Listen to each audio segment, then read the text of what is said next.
The truth is that everybody does actually need something different. And really, truly, there are children who need more in this moment, and children who actually I can see, you're doing okay. You got it. Would it be nice for you if I was also holding you? Totally. Sure. But actually, like, you're doing all right. And in this moment, this other person, like, really needs me. Yeah. And it is allowed to be like, right now, I actually have to use my whole body to hold this big 4-year-old. Yeah. I'm going to let this, what you don't understand, other child, is that this child needs me so bad that I'm letting them actually like bleed onto my shoulder. Right. You know, like a lot needs to go. A lot of resources temporarily need to go over here this direction.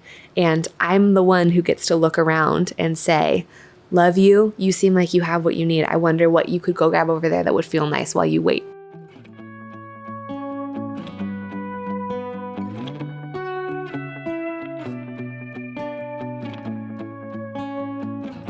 Welcome back to season 6 of Very Good Enough. My name is Jessica Hover. I'm Layne Cherland, and this is Very Good Enough, a podcast from Very Good Mothers Club.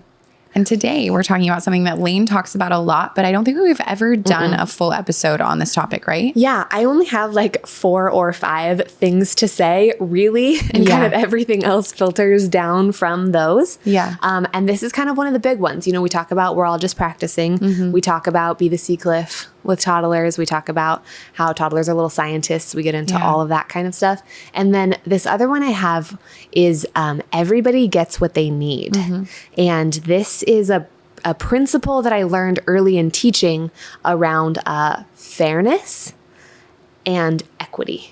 Like that fairness and equity are not the same thing. And I wish I could give credit to the actual source of this, because it's a workshop or an article or a piece of a book. There's like a moment I can feel the feeling of like, I know I learned this at work as part of like professional development. Yeah. Maybe it's a textbook. It's in the rangy, again, stew of things that like I really learned from, but it was one of those things that came crashing in. Like, well, if as she's talking, any of this feels like, oh, I saw this somewhere, feel free to credit wherever this might have originated. Yeah. But go for that'd it. be great. Yeah. That'd be great.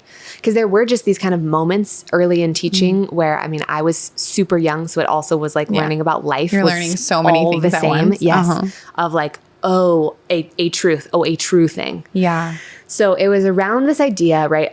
Around 3, really, kids get into this like, no fair. It's not fair. And then if there's an older sibling or older children around, then your tiny ones will just say it every time something they don't like happens. Sure.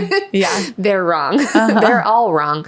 But really there becomes this thing in a 3-year-old that's like really, really looking at other people now and measuring like, they can now think about other people. And so they're obsessed with it. Yeah. Like, well, what do you get? And what do you get? And what do you get? And what do I get? And is it the same? And whose is better? And is there more? And can I have yours? And actually, we could trade. Like, it gets really exciting to exchange things. Play becomes what they call interpenetrative now, where instead of just playing next to one another, doing their own thing, which looks like being friends, but isn't. They actually turn toward one another. And it's like, okay, you be the mommy and I'll be the sister. And you're going to be in charge of making dinner while I'm going to be over here combing the kitty. And then there's like a storyline to it. This is exactly what's happening in my house, because Jules is 3 and Wilson's 4. Perfect. And they're doing it and they're playing and they're hyping each other up. And it's really cute. Yeah. And the game starts to actually depend on the other person. It's so special. And they have roles and it's great. Cool. This morning I heard them throwing magnetiles into a bucket and Wilson throws it and Jules goes, that was perfect. And he said, well, next time I hope I get it in. I was like, wow, what a hype girl that she just said that was perfect and it didn't even go in. And it was perfect for her. It was so cute. That's amazing. Anyway, they're cute. And that's amazing. And actually a picture of Not Fair. This month, 2/3 of the kids have birthdays and it's not my 3-year-old. It's the older 2. And she has not decided that it's unfair. She has just decided that it will also be her birthday this month. No question. Okay. I cannot fight it. She's like, I know my birthday is October 17th. And it's June 27th. Okay. When Wilson's birthday is. So because it would be totally unfair if she had a birthday all the way down the year when these other 2 get to do it now. That's now. Yeah. That doesn't make any sense. Later when others have birthday. Why would now. I do that? Yeah. So we've got some birthdays or else it would be unfair. Yes. And sometimes as adults, we buy this hype. Yeah. We're like, oh, Like it yeah, has to be fair. It isn't fair. Yeah. Your birthday isn't till later. So I guess you better have a second birthday.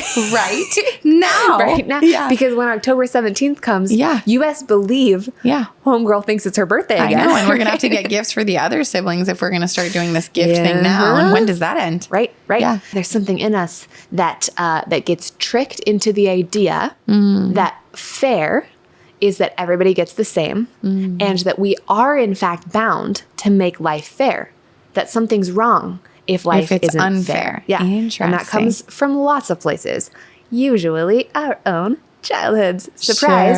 Sure. But you know, like I'm going to overexpose and then decide later if I'm taking this out. Cool. But my mom is someone who is pretty worried about this. I don't feel like things are not fair, and I don't have any recollection of any of the three of us in my family in childhood being like, Mom, that's not fair, in a way that's like really important. Sure. Like this has not been, I don't recall this as a dynamic in our life, but she's really fixated on the idea. Interesting. And her mom is really fixated on the idea. Yeah, I was wondering, maybe Because generationally it was more. Her mom, my great-grandmother, had some favorites out of these 12 children on her Depression-era farm in Nebraska, and distinct favorites. My understanding is that that was a pretty unkind woman, but that story came through my grandmother, who was also not the kindest or clearest woman telling her own story. And was she a favorite or not a favorite? She was not a favorite. And it was very, very vocal as an old lady, because she's my grandmother. Sure. So I'm old enough to And be she hearing lived these with stories you. I from her. remember She you lived saying, in our home. She was constantly telling these stories about how her mom used to say this to her, and her sister Evie got this thing because of the whatever. Big energy around this, like, for her, she was the losing rival in dynamics in her life. And that was a big story for my grandmother. And some part of that my mom has picked up. My grandma also, big on favorites, just to be clear, was really perpetuating that of like, amidst cousins. A lot of us lived in the house at different times. It's funny that she would keep up the favoritism thing that was so bad for her. Isn't that crazy? Just like for this particular woman, and God bless her, clearly she came by it innocently, right? Like this is her life. She grew up in it. Totally blind about the fact that she's simultaneously telling these stories. I did not see the story going that way. We all like do. We do weird things, right? Like humans are weird, right? Wow. Somewhere in there, my mom was like, "You got to make sure that nobody's the losing rival." Got it. We three pretty well loved kids for having some modicum of dysfunction and whatever. Yeah. Certainly, we were loved. Yeah, that we can say about my parents across the board. Yeah, is like lots of love in our lives. Yeah. Which is kind of all you need. You figure the rest of it out, right? Sure. As long as somebody really loved you, it's a lot easier to take care of the rest than if you were someone who didn't know for sure. If you were like really loved, right? Yeah. We're like, we're good. We think you like us. Like, we don't need you to be so carefully spreading or explaining why one person is getting and one isn't. We're like, it's all right. We're fine. So some of us as grown-ups, it comes to us in weird ways, or that's just like an example of like why this idea gets down in here. Yeah. And then a lot of the times in kind of like kid group scenarios we learned in elementary school, in sports or in youth groups or in like whatever circumstances, even in a classroom, of like everybody gets the same amount of the blah, blah, blah. Yeah. There's something in adults where we get really bought into this story that our job is to make sure that everybody gets the same thing. And if everybody doesn't get the same thing, then we're failing somebody. There's also, I just saw this play out and the moms were talking about it in my shop. There is a real response of like, there were a bunch of 1-year-olds, 4 of them, and someone pulled out one thing. There wasn't enough for everyone. It immediately becomes like freak out mode of these little kids. So then it's like, everyone's like, I wish we had 4 of them. Maybe we should put this away. And it wasn't even fair or unfair. It's just, whoa, that was so much survival. noise at once. and then it turned into stories of, oh yeah, we went to the pool the other day. So-and-so had a water gun. I wished they had 5 because all of a sudden all these kids are freaking out. Then it made me think, now do I need to always bring 5 toys when I go to the pool? And it wasn't fair, but it was the freak out that makes you think that. So then I could definitely see that translating into, now they're 3. Now they're old enough to say it's not fair, which is basically them putting words to perhaps the feeling inside of a 1-year-old just being like, they're playing with the thing. Yeah, and I don't have it. And the mom has been like, oh yeah, well, I've endured 2 years of seeing this happen over and over again, of you freaking out when the group doesn't have enough of the stuff for every individual. And then, yeah, you kind of get trained into like all or nothing. Everyone needs something, or we're not even going to bring it out because the noise and the stimulation is too much. Yeah. Reasonable, super reasonable responses all around. Yeah. Absolutely. What I learned in that whatever moment that was early in teaching was that there is a difference. Okay, guys. Remember how we've talked about how putting something into a bike spoke can totally stop your train of thought? Yeah. I'm having a thought here. Okay. At the same time, I was also reading a lot of economic literature from anarchists and communists and people like that. I a little bit am wondering if maybe this was actually like a social economics theory that I was like, this is preschool. This is preschool. Oh, that would be so interesting. All right. So we've only added to the mystery. Okay. Of where this came from. Equity is not the same as equality. Okay. Or fairness. Okay. Equality or fairness would be that we get the same thing. Equity means that everyone gets what they need, and it is built on the principle that inherently each person needs something different, and that different circumstances require different resources. Yeah. And at a different time, the person who needed this one thing may need a different thing. And that our goal is actually not that every person, this is what's making me think it was like a more social structure, is not that every person gets the same thing. Right. We run into this with funny things like economic stimulus packages during COVID of like everybody at this income threshold is going to get $600 and being like, that's going to change a lot of people's lives. A bunch of people at that income threshold don't even need it. We're right. Everyone is getting the same thing, but they don't all need the same thing. Yes. And we could argue about that forever if you'd like. But sometimes you just be like, some people need a ton. So let's just issue a lot of resources and do our best to just like get more out there. Okay, fine. Yeah. But ideally, we're able to say, what do you need today in this circumstance? Yeah. Let's meet that need. Okay. What does this person need today in this circumstance? Let's go ahead and take care of that. And so the principle in my classroom has always become, I actually don't care what's fair. I'm not going to talk to you about that. And I will say those words. I'm not going to talk to you about what's fair. I'm not interested in that. It's not important to me. I'm going to make sure that you get what you need. And I'm going to make sure that he gets what he needs. I've looked around, and what he needs right now is that cozy, stuffy blanket, and I'm not going to take it from him. I don't have another one. Let's find out something else that will take care of what you need. What kinds of things do you think you need? You need to be warm. Amazing.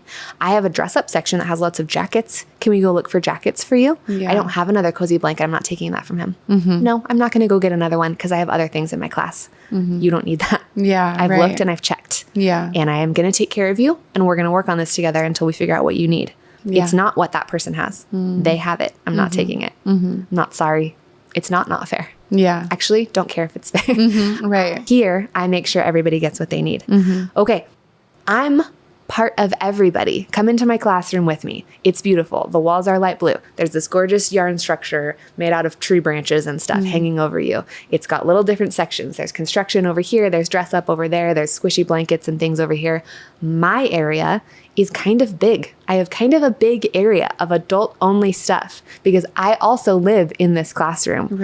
I'm the one who supplies your needs, and I have needs. So I have a desk. I have shelves that are up high where children cannot reach things. And those are the things that I need. Nobody goes inside my desk. You're not allowed. What I need is to be able to have some stuff in here that's not for you guys. Because I need things and I need to be able to take care of you. It's not fair that you can't come into my desk in this classroom. Because here, everybody gets what they need. You get what you need. You get what you need. I get what I need. That's good. Now, there are a limited number of resources. And what can't happen is that everybody gets everything they want all the time. Sure. That's never going to happen in your homes or in my classroom or in this society. It's never going to be true that everybody gets every single thing they want. So we are going to have to contend with the feeling of I want that and it's not available to me. And that is a fundamental human experience and it's hard. Yeah. It hurts inside. It hurts now. There's stuff that I want so bad and I either can't have it because I don't yet have the funding to trade for it, or because it belongs to someone else, or I've chosen to be married in a monogamous marriage. And sometimes I see someone and I'm like, I want that. Right. And I have to know that I already picked what's mine. And just and there it is. Accept and let go of the feeling of like, wow, sometimes something will come up inside me and I will want it. And I will not have that thing ever. I'm never going to have that because this is what I have and this is what I need. This is what this and person that's needs. life. That's part of it. Yes. And it's hard. And what's really, really, really hard for us as grownups is to respect that children are having the same experience that we are. I know, you know, all of you listen to me say this and be like, yeah, you don't get to fuck whoever you want. You're married. Duh. Obviously, like that's not a problem for anybody. But it is a huge problem. And it is a problem for plenty of people. Just sure. The idea that I don't get to have every single thing I want all the time. No problem. But the idea that my 1-year-old can't have the one squirt bottle or whatever, right? Like that they can't have that one toy that they really want it. And they're so sad that they can't have it. It feels so bad to not have that thing that you currently want. We have a really hard time respecting that it's taking over their whole being because they're little and this is some of their first times practicing this. They don't have any regulatory skills. So they can't do the thing I do where I'm like, I want to smooch that man and I'm just not gonna. That's actually like a serious mechanism inside of me being like, whoa, impulse. I have processed that impulse. Oh, I have a good story around that. My body doesn't just move when I feel a thing anymore. You know, like there's something really complex goes on there, but I'm really efficient at it because I've been not having what I want for a long time. And I know now how to hold a higher value over my impulse. That's a big thing to learn how to do. Of course, your little child can't do it about that toy. But the emotion is the same. They're not going through some terrible deprived trauma in that moment simply because someone else has a thing that they cannot have right now. And I want to draw some lines for us between these things and be able to just kind of tease that apart. I also want to get super practical about like how to utilize everybody gets what they need. It's great. This is so important because for those of us who are inside of those moments of child's freaking out, you're heightened, you're stimulated and trying to sort out what to do.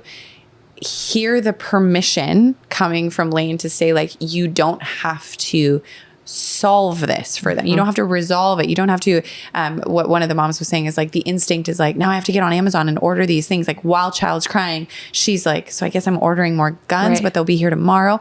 It's so relatable because everybody in there is like, I know, I have felt that too. Like, how do I make it? Because in that situation she's describing, she's like, so I guess now we have to leave the pool because she's not pulling it together.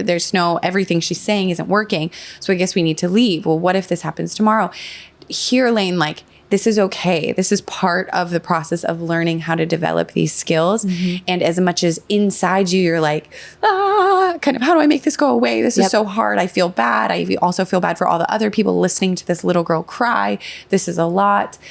Whether or not you choose to get more toys later on, what I'm hearing you say, and I think the permission we're giving is like, you don't have to give in to that fair thing. You can really know it's all right for your little one to learn it. It's actually a very good thing for your child to learn over and over and over again as a young person, how to work through these really hard emotions. And it's even really great for us to learn, even though it's really hard while it's happening. So that's right. It's kind of giving them permission. You don't have to give in to that. Yes. Okay. Yes, absolutely. It is not your job to make life 100% fair. If you, let's play this out on this extreme of it, right? If you spend your child's whole childhood bending over backward to try and make them feel like life is fair at all times, not only will you fail at that, because if you order squirt guns in that moment, tomorrow, when they're not at the pool and 800 things, they have goldfished that whole experience. Not to say that some children will not hold on to a thing for 2 weeks, because of course those will happen too. Most things in their life are gone the second they happen, you know? And the impact of those things matters, sure. But like, you will have not solved the problem by giving her a squirt gun tomorrow. The problem is right now, I need a thing or I will die. Like that's, that's the problem. Yes.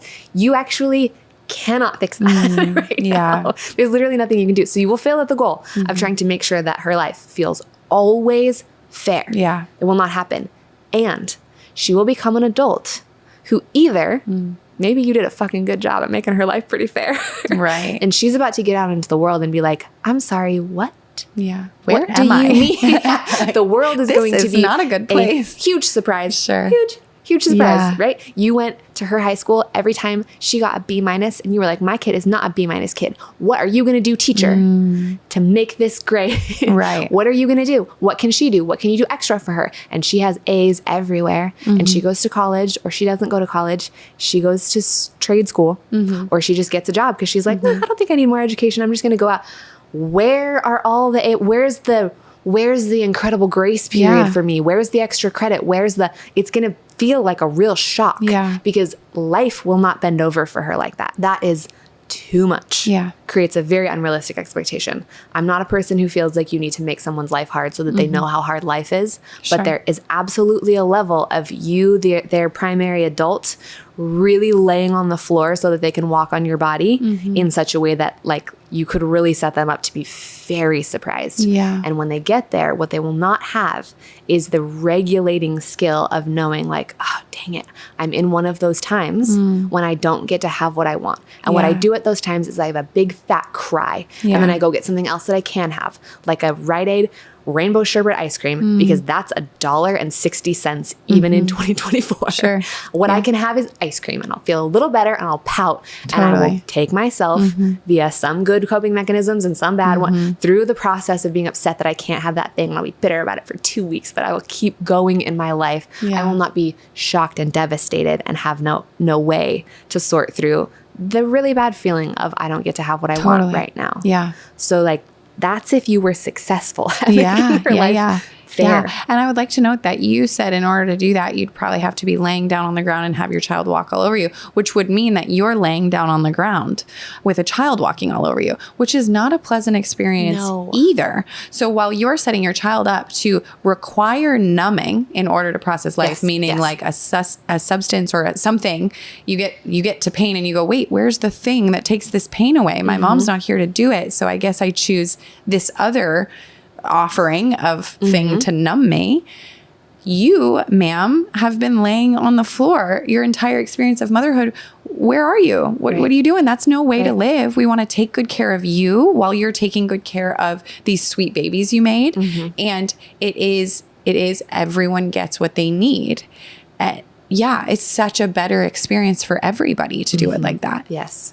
And it will actually like create a much better relationship dynamic for you and your children in the future, right? That's like good. This adult woman who's out here in the world being like, I got nothing is going to try to find out where she got this idea from. And will accurately locate like, whoa, somebody did not set me up well. Or we'll just come back to you to keep trying to suck on you from life. Then this person now has to keep comforting me, and you will continue to feel that person. Like it's tough.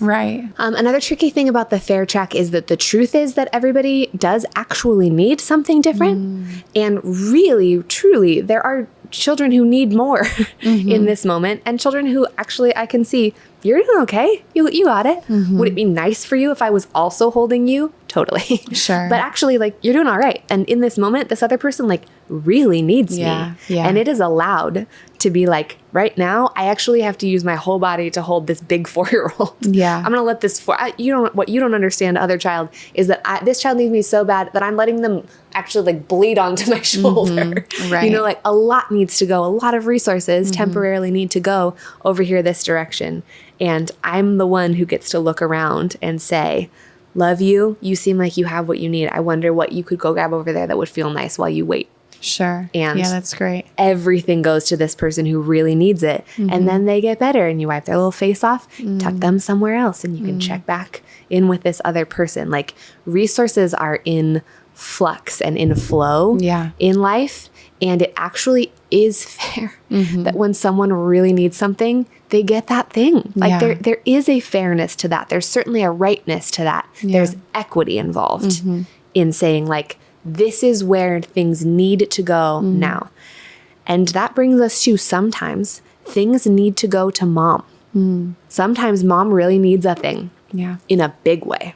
Sometimes mom has to get some parts of her body taken out and she gets to lay down. And can't hold kids. Would it be so nice for you if I could hold you? Maybe you even kind of need to be held. Actually, I'm going to have to trust that that's going to go get taken care of elsewhere because my need to not hold you is much, much, much greater. Right. Much, much greater than your need to be held right now. You are okay. I have stitches on my insides. Like, I'm the one who lays down right now. And community gets to come around, and extra resources were needed in your house while you were in that part of recovering. And more needed to be there to take care of the needs. And they were in the form of other people who loved you and people who sent food and people who were there to hold your kids instead of you. And there's a world where that could feel terrible. You could spend that whole time being like, she wants me to hold her so much. And it's not fair. She didn't take out my insides. She didn't give me cancer. It's not fair to her that I don't get to hold her. And that's true. There's a trueness to that also. But what's right, what is higher, of higher value to me, is that everybody gets what they need. And to the family as a whole. Because if you're looking at it like, oh, but a little child deserves to be held. Like, okay, sure. They will be held when mom is well. So in the meantime, they could snuggle next to me. But if it's a big picture, how can we get this whole family to a place of health and wellness? Then there's going to be a give and take on who gets what at any given time. And I was thinking too, when you were giving the picture of the 4-year-old crying, bleeding, I've lived that with my own 4-year-old. Ruined some shirts before. And yesterday I had a moment where I was holding the 3-year-old and then 4-year-old gets hurt. So I say to the 3-year-old, okay, sweet one, putting you down, Wilson got hurt, got to pick him up. And what was cool is that in the moment, she goes to sister and they're hugging. And what basically the picture for me that I would love to give a mom, especially a mom maybe expecting your next baby and feeling like, oh my gosh, I'm going to be so spread thin. Like, how do I, like, wouldn't it be just great if I was always available to have the one? Now there's going to be competing little ones looking for my attention. The more you have, the more of your kids that are getting your love at different times in different ways, the more there is to go around, even not from you. So while you can only hold one child at a time, perhaps, or sometimes you can hold two, they're learning love and able to give that love to each other as well. And so then you're building into your family a dynamic where people are not only getting their needs met from you, but they're meeting each other's needs appropriately as well. And it's a really special thing. And so, just to teach them that young is going to set them up to be adults who are really healthy when it comes to both looking for their needs to be met and looking to meet other people's needs appropriately according to the wellness of everybody in their little unit. It's good. Absolutely. Like, if you break down the language, even in the couple of examples that I've given so far, like, look where the energy and attention is being directed. Like, you want a thing, person. Here we are meeting one another. I see you and I see your need. You're feeling that, like, your needs get to be seen. I'm having you look around and notice what other people's needs are also. I'm modeling that in my behavior, but I'm also directing your attention. Like, look over here. That's what's happening there. This is what's happening here. This is what's happening here. Now, look around and let's think about what would meet your need. So it can't be that. That's really tough, and I'm available to help you with that feeling. Because that feeling is really, you just have to feel that feeling sometimes. It's really tricky, and you get support around needing to feel that feeling. What else can we do? So they're in the mechanic of, they get behind this child's eyes. They come to me, the source. They get sent to look around to their community. They look at their own need, and then they hunt for, like, they register what other people need. And now they're hunting for what would meet enough of my need, right? I want something. How much of that could I get? Where else could it come from? What could we be doing here? What an unbelievable practice to feel a thing come up. That thing is totally validated. It may or may not be able to be met in exactly the way that you like. And what else can we do? What fits into this slot inside? Like that's a powerful practice to be holding. This is not just me saying, no, you can't have what you want. Right? Yeah. Like that's the opposite of deprived. I know how to look for resources, like which resource could match enough of my feeling here that like I could be sustained. Yeah. And then also sometimes there's absolutely enough for everybody to not only get what they need, but everything they want. And at those times we celebrate. Sure. Like I do have extra magnetiles in the cabinet. Oh my gosh, you guys don't have enough. This is so exciting. Guess what? I can meet your needs. I have so many magnetiles. Yeah. And then party. Let's also like experience the abundance where we have it, because that's so fun too. Yeah. You're well. They could all lay on you now. Yeah, totally. Yeah. Like, yay. I can hold them. We can all get in here all at the same time. Everybody can get squished in the moment. And like, that's an important piece of the celebration too. Yeah. Because like a lot of the times it is abundant.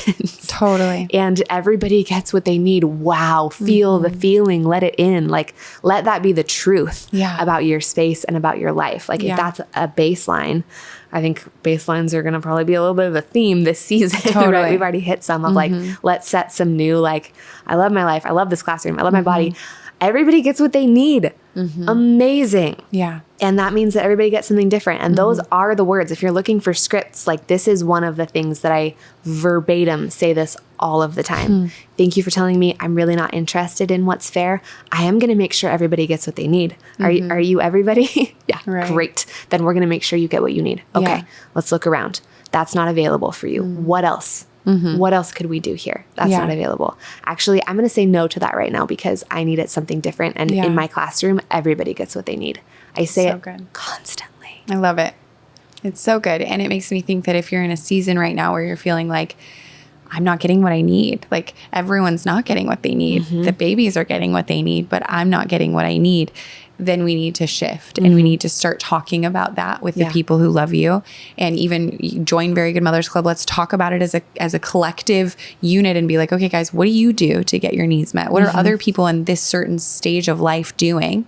Maybe you're not going to get all of your needs met, but the way you're describing is like, what could I do that could get enough of my needs met so that I could feel good in this experience of motherhood?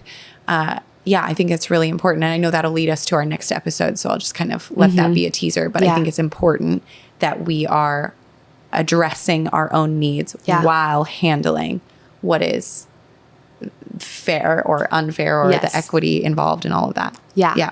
Our next conversation is going to be so directly about like you, mom, your needs. Yeah. These like physical, visceral, so real. Important. So we're going to save that. There's a reason that that's not happening now. Exactly. Because that's coming for you. So let's go back to the pool. Cool. Where there's a really exciting toy. There's a water gun. Water guns are amazing. Yeah. It's in that person's hand. That person owns it. That person brought it. Yeah. It's not ours. We don't have a right to the thing that's not ours. Yeah. And it's just not available. It's not there. So that's a really big feeling. Yikes. This is tough. Would you like a big squeeze around that? It makes sense to want something that you can't have. Tough. Sorry, buddy. Yikes. Wish I had that for you. That would be cool. I don't.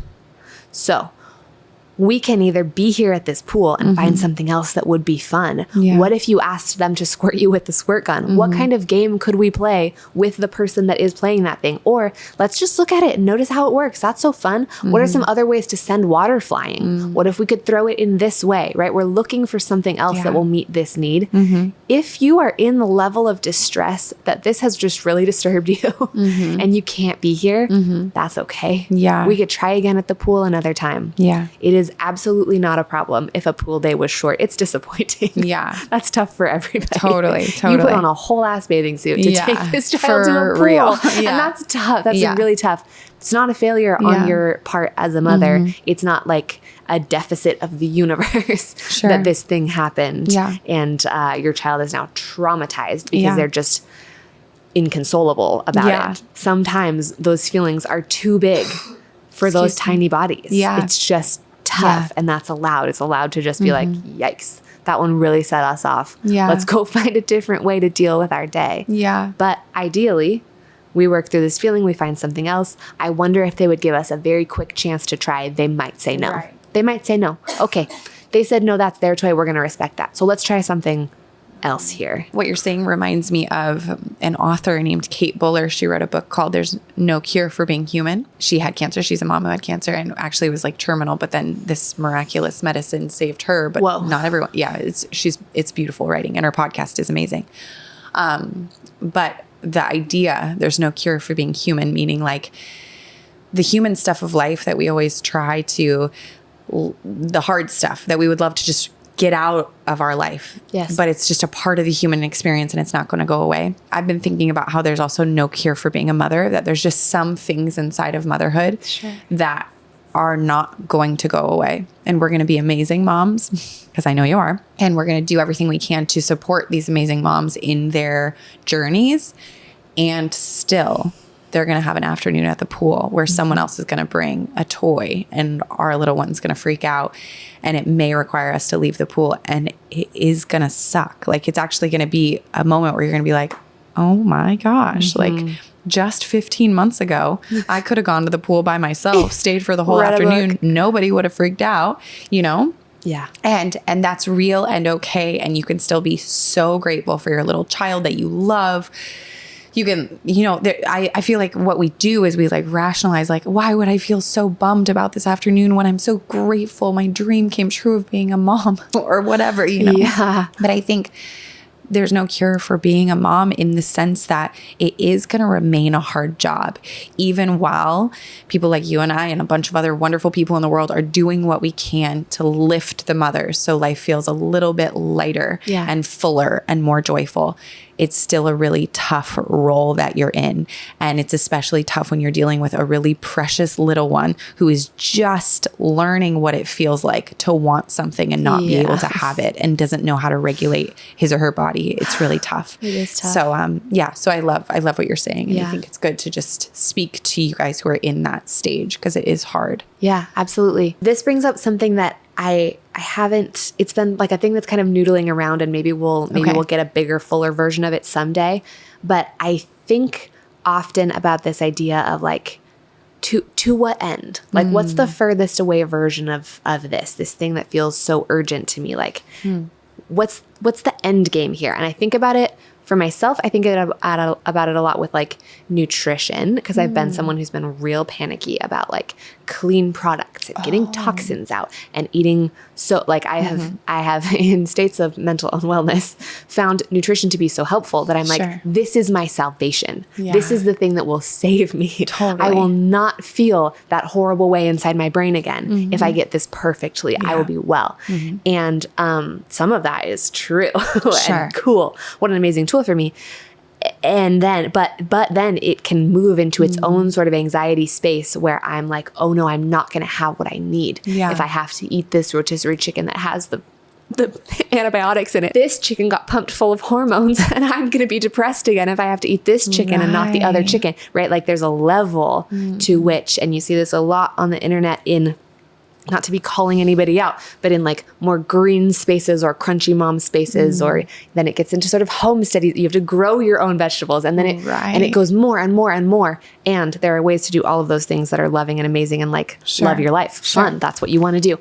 But there's a kind of panic that then kind of can turn into judgment of people who don't. And like it gets into this sort of extreme space. And I always want to check myself, like, do you think that you're going to beat death? Like what's the farthest version of it? What is your whole like, I do want to be well, I want to be strong, I want to have clear hormones, I want my gut to not be leaky, I want my brain to be well supported, right? But for what? So that I can enjoy my life. And for me, that's where I've put the marker of that, like nutrition and wellness and getting out some of the toxins as much as I can. But so that my life isn't, whatever amount of life I have is enjoyable to me.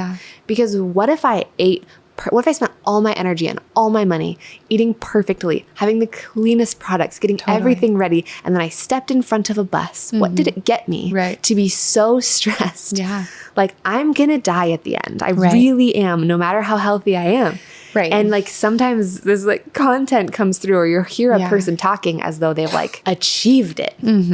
And I hope they do feel really well. But at the end, like, what's the goal here, right? So like, you get this kid the gun that they need. You get 4 toys, but now there are 6 babies at the next meetup, right? And then you make sure that they do get that A, and then you're Lori Loughlin paying for your kid to go to Stanford. Like, so she did great. The end. Okay, she got that education, and now where's let's follow it all the way through. Like, what's the end for you? What's your actual goal? Because if we don't know where we're headed, like, that's just a spiral that goes on forever. Is it just, I'm going to try to make everybody feel better at every second. I'm going to make myself feel better about my mortality by eating a spoonful of ghee with honey. I don't know. Like, I would get the same amount of energy out of the pie that I made with my hands that I enjoyed. Am I going to die sooner because of this piece of pie instead of having it be ghee with honey? Maybe. I don't know. I know. Yeah. But like, there's a level of, and I think trying to make everything fair is one of these spaces where, like, we gotta know when we've hit the fence here, because this could go forever. So having something a little more measurable, a little more flexible and achievable and human that flows in this direction and then back over here. Something like, can I look around and make sure that everybody's gotten what they need? Okay, I've actually succeeded because everyone's fed and everyone's safe and everyone's all right. Okay, now you guys want some stuff. Let's think about what you want here that's going to work for us, right? The urgency level on, no, you just want something is way lower. And if I can get you what you want in a way that works for everybody, you better believe it, kid. Love you. I want you to have so much fun in your life. But I don't want it to hit this deep down in the survival guts area. I know. For things that are not that. Where you're so in the moment that you can't zoom out to see exactly what you're describing, like the playing out of this forever. Yeah. That's so good. Yeah. It is funny what you're describing. I do that too. Of course. You try to, what is it? Like, we're all trying to not be human. Yes. We're trying to cure the humanness. Yes. Absolutely. Yeah, for sure. Yeah. And it's cool, even in thinking of previous episodes we've done about loving our life, loving our body, no amount of I love my life will free us from being human beings who go through struggle, who work to achieve things, who have tension in relationships, or, have sickness in our bodies at random moments. It's going to be all of them at the same time. It's constantly holding all of these things at once and trying to make the most of it and find the most joy inside of it. And it's a whole thing. Yeah. And one of the things that I really like about this language is that I've never met another adult who's offended by the presentation of I think I need to make an adjustment here. My value is that everybody gets what they need. And I'm wondering if we could shift that to being our paradigm. Everyone's yeah, of course everyone should get what they need. Right. Being great. There are some spaces where I'm really not getting what I need, and I want to hear from you about what you need. I think it's very neutralizing. I think it's a very level playing field. I found it really valuable in that way. I would frame it that way when making adjustments with other adults. Yeah, even with your partner. Because you come at your partner going it's not fair that I don't ever get any time to myself. That's true. Sure. But it becomes a standoff. Just a different thing. Yeah. Someone's at fault for the not fairness as opposed to how can we all make sure that everybody gets what we need. Yeah. Well, and it makes me think too, oh, dang it, this is going to go in the next episode. But I'll just say this teaser bit. If it's you and your partner comes to you and they say, I need more from you. And you go, I have no more to give because I am so spread thin with this, and this. Then as a team, partner who's asking more from you could go, okay, what can we hand off of some of those things to someone else so I can have more of you? Right. Because there's some roles that we have where we can't delegate. You don't delegate your wifeness to someone else. You're Connor's wife, right? And so when it starts to become there's a ask, something you need, and then they're well, I can't meet your need because I'm doing all of these other things. Well, all of those other things might be very replaceable things. Someone else could do those other things quite well. but that person can't be replaced to you. Yeah. And so then you work as a team to figure out what needs to be delegated in the big picture so that kids can have their parents, so that parents can have their partners. So maybe partners can also have friends. So there's a social element to life that goes beyond expecting the spouse to fill their entire cup. And you just kind of like spread it out. And it's unfair that you go golfing every Saturday and I'm with the kids. Okay, maybe. And changing the way you talk about it. What is it about the golfing? Do you wish that you were getting exercise? Okay, you have a need. You got to get exercise. Do you wish you were with your friends? You got to have some social time. Okay, that's a need. Are you jealous that money's going out in that direction and you feel like it's not being used for you? Resources are not being supporting me. Yeah, then we got to talk about that. So this is all, I think we'll go into it more in the next episode. But I think that's really what you're describing of switching the language makes conversations so much more productive versus having the same circle of arguments with no real resolution. Right. But it also, you're describing like this need to be able to protect priorities. And I feel like this allows that also. So like you're the mom with the new baby coming and you know, like it's always scary when it's like, but this is my baby, this toddler is my baby, but there's like a new baby coming. And if you're someone for whom like, I'm going to breastfeed this baby, this is very important. This kind of bonding is essential to me. That's my value. Then you know that what you need and what you have assessed that the newborn baby needs is this very protected time. So that's the thing you're not going to give up. I'm not going to feel guilty. I'm not going to abide in my guilt, though I may sometimes feel guilty, whatever. This is the thing that I'm protecting. What I need, what we need is this. Okay, great. So not that. We're not cutting that. We're not compromising on that. Ever. Until this need is fulfilled. At 6 months, at whatever, whatever your deal is, that's the thing that we're protecting. Okay. So there are other needs now. Now these are some of the things that we will figure out. I'm willing to meet these in some other ways. And I'm not opening the door even when my toddler is banging on it outside and crying and being like, you're so mean. I hate you. Come get me. And you're like, I'm gonna trust that the plan that I had for that kid's needs to be met. Even though this moment, this is my most important thing right now. As soon as this is done, I'm running to that toddler, right? Like whatever your thing is, but like there's permission to say, I've assessed the highest need. I'm not compromising on this one. Good. And we'll get these other things taken care of in some other ways. I'm going to support where this draws a lot of resources. I'm going to try to put up some other supports here. And I'm also going to know that like some other needs can be met at different times too. Sometimes there will be a small deficit over here in favor of this thing that I think is vital. That's great. And that you're like really allowed to make calculations like that. Love it. You're right. Everybody gets what they need. Yeah. So cool. Such a good way to think. I feel very complete with this idea. I have no further comments other than join Very Good Mothers Club if you want to meet more people who are in this exact same stage, navigating the same challenges, really great conversationalists. If you want to hang out with Layne and I once a month via Zoom, actually I'm in there more than once a month, so you could be there. But Layne and I specifically do a call for you once a month, and we would love to be available for you. Will you also tell them about your coaching? I feel like some of them might want like very one-on-one personalized help. Sure. Yeah. I have a couple of spots of coaching in my schedule that are just like one-off 45-minute calls where like you and I get to sit together and we can really unpack what this looks like for your family and your specific child. It's so hard when you're just like sending out advice and love and ideas kind of generally to you guys, because you may have the child who's really fixated on the thing. You may have a child who actually just wants everything, like, and the level of tailored support that we can do together to just like set up some strategies for you in that 45 minutes is so valuable. It's my favorite thing to do. Please don't be shy. The link for that is always in the show notes. If you want to spend some time together. In our recent Zoom call with Very Good Mothers Club, Sean was on it. He was leading a call. That's my husband. And he was talking about how sometimes while he's parenting, he has Layne's voice in his head of stuff that she has told him to try with the kids. And I say that because maybe you're feeling pretty equipped with your toddler, but you're wishing your husband had some more support as he's parenting.